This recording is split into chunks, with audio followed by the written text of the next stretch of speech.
And now, from Studio B at Scotch Plains Fanwood High School, Ada Roshansky and Brittany Larkin. Hello and welcome to this updated edition of Radar News. I'm Ada Roshansky. And I'm Brittany Larkin. The District Art Festival was held this past Tuesday night. This event took place in the old gym at the high school at 7 p.m. and was filled with artworks from students from all over the SPF school district. This event was dubbed successful as parents and children came to observe their work. Now let's see some pictures that were on display at this event.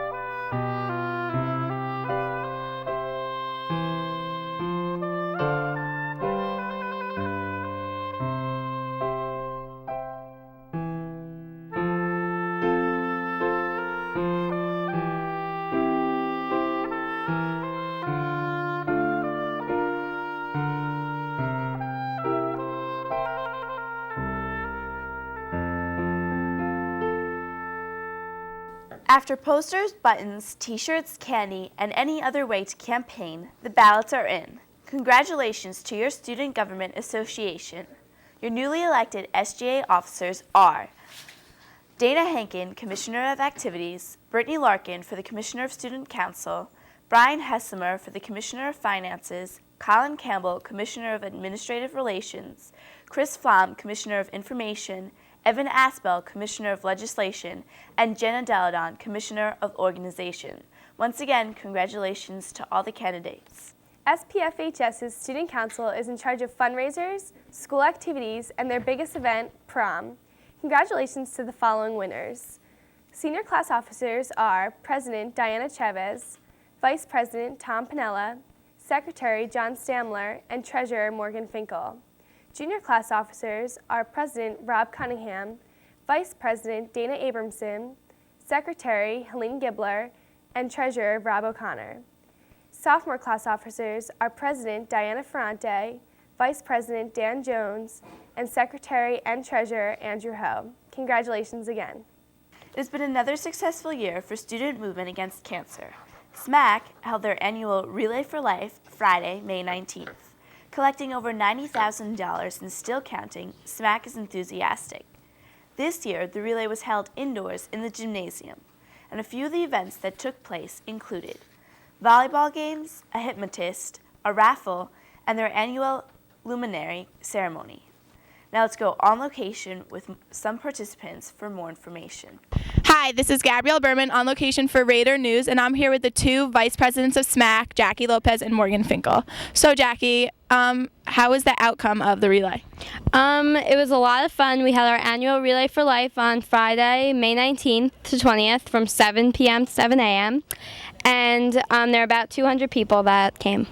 Sounds like you guys had a lot of fun. And Morgan, what were some of the major activities you guys did?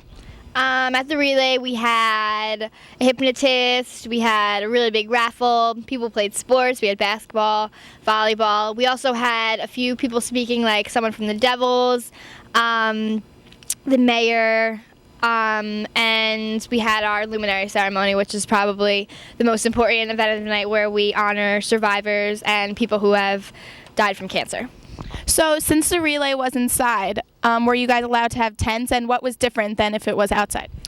Unfortunately, the relay was inside because it was raining, and people didn't have tents because of problems with space, but people did sleep in the hallways, people did get to play sports, and it was still a success even though it was inside. And how much money do you guys think you raised all together? We raised about $90,000, but we're still counting over the next few weeks. Well, it sounds like the relay was a big success. Congratulations. And this has been Gabrielle Berman. Now back to the studio. Now let's go to Arts and Entertainment with Morgan Finkel. Thanks, Ada. During periods 9 and 10, a new type of senior awards assembly took place. emceed by Allison Bayer, Lauren Weisbrod, and Kirsten Fuller, graduating seniors were presented with awards from different subject departments.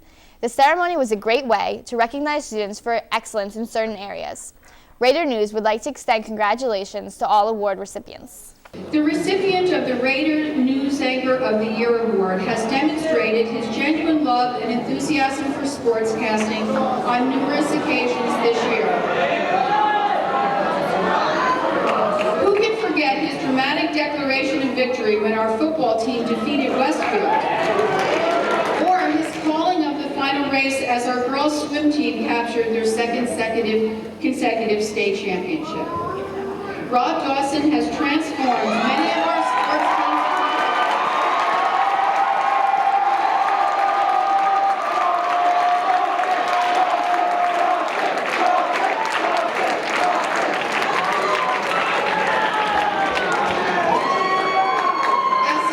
As an English speaking person, I feel committed to complete my sentence here. Rob has transformed many of our sports teams' accomplishments into unforgettable memories, which is evident by your response. Students in both broadcast journalism classes and 2 TV Arts production classes voted Rob Dawson Raider News Anchor of the Year. Friday night, April 19th, the Threads Fashion Club held their annual Spring Fashion Show. Students modeled the latest spring fashions and showed off some SPFHS flair. The event raised money for the club and provided a great time for all who attended. This week's top 5 movies were The Da Vinci Code, Over the Hedge, Mission Impossible 3, Poseidon, and RV. Now let's go to Critics Corner with Jesse. Hi, Jesse Brooks coming to you with this week's Critics Corner. Matt's not here, sorry about that. I'm going to review The Da Vinci Code this week. Really, it was pretty mediocre. But the thing is, it was as good as it has to be. And you know whose fault it is? It's your fault. You, the viewing audience. You allow them to make these mediocre, uncreative movies, and you turn out and watch them in droves. This is your fault for not saying thank you for smoking and for shilling out your hard-earned money to go watch Poseidon and The Da Vinci Code and Mission Impossible 3. This is your fault that I have to see this waste of time movie instead of watching the NBA playoffs. Thank you, and back to the studio. Now let's see what's happening this weekend with D Squared. Hi, this is Dana Henkin. This is Danielle Crawford. D Squared. With your weekend preview. This week in movies, we have X-Men 3, The Da Vinci Code, Poseidon, Just My Luck, and Over the Hedge. And this weekend for sports, there's a state sectionals track meet. This has been D Squared. With your weekend preview. Now back to the studio. Now let's go to sports with Tornado Ted filling in for Samantha. Thanks, Brittany. The varsity girls softball team season has finally come to an end with a final record of 17-4. The season became more than a success. They recently lost a very disappointing county game against Governor Livingston in extra innings by only 1 run. Key players this season were Elaine Piniat, Kelly Caskew, Lauren Maines, and Nicole Culinary. Although the girls are upset about their loss in counties, they all agree that the season was a great one. Now let's go on location to find out more. I'm on location for Raider News with 3 girls softball players. So how'd the season go so far? The season went pretty good. We ended up being 17-7. So how's the team looking for next year? I guess pretty good. We lost our starting pitcher, but we have another pitcher coming up, and lost a couple starters, the seniors who are very strong. But hopefully, we'll get it together. All right, that sounds great, and good luck. This has been Mike Bella for Raider News. Now back to the studio. Lately, the Raiders boys baseball team has been in a slump with a current record of 12-11. But don't let their record fool you. They beat top teams throughout the state in their entire season. Key players this year were James Denizzo, Adam Perez, John Minio, Jeff Bell, and Dave Belford. The team as a whole was expected to do better, but the team was full of young players, so no one is disappointed. Next year, various players from the JV team will step up to varsity, and they hope to have a better season. We'd also like to extend a congratulations to the boys and girls track team for winning counties this weekend. Now let's go to Car of the Week with Pat and John. I still hear your voice when you sleep next to me. I still Hi, this is John Birnbaum and Pat Minia with this week's Car of the Week. This week we have senior Alexa Knox's Lexus SC430. This car is a gorgeous red, and I must say, it is one of the greatest creations ever to hit Scotch Plains Fenwood parking lot. Enjoy.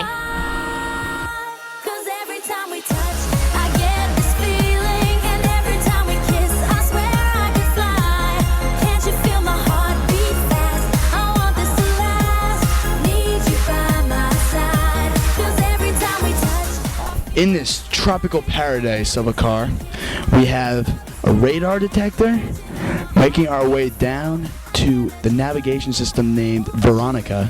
It's very, very luxurious. You move your way down, the 6 CD changer from Lexus. This is gorgeous right here. This is awesome. You move your way down, you can see it's automatic, and oh man, I have a drink, Bromley. What am I gonna do? I don't want to spill all over this beautiful car. Got 'em.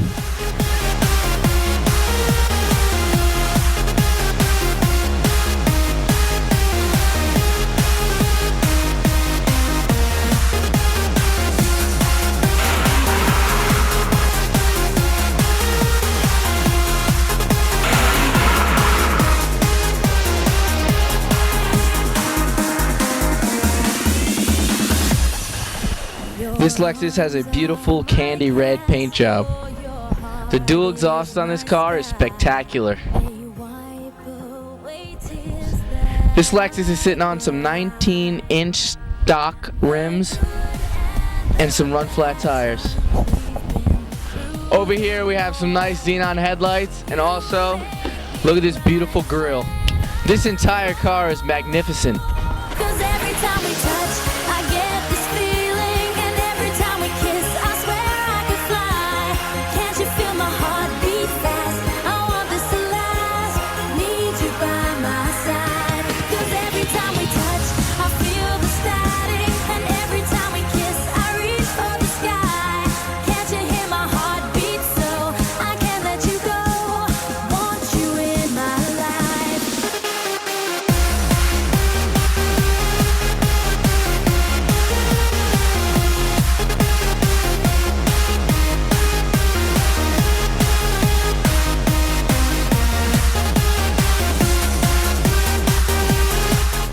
That's it for this week's Car of the Week. I'm John Birnbaum. And I'm Pat Minio. Back to the studio. And now let's go to weekend weather with Tornado Ted. This is Tornado Ted here with your weekend weather report. On Friday, we have a high of 79 degrees and a low of 59 with a chance of thunderstorms.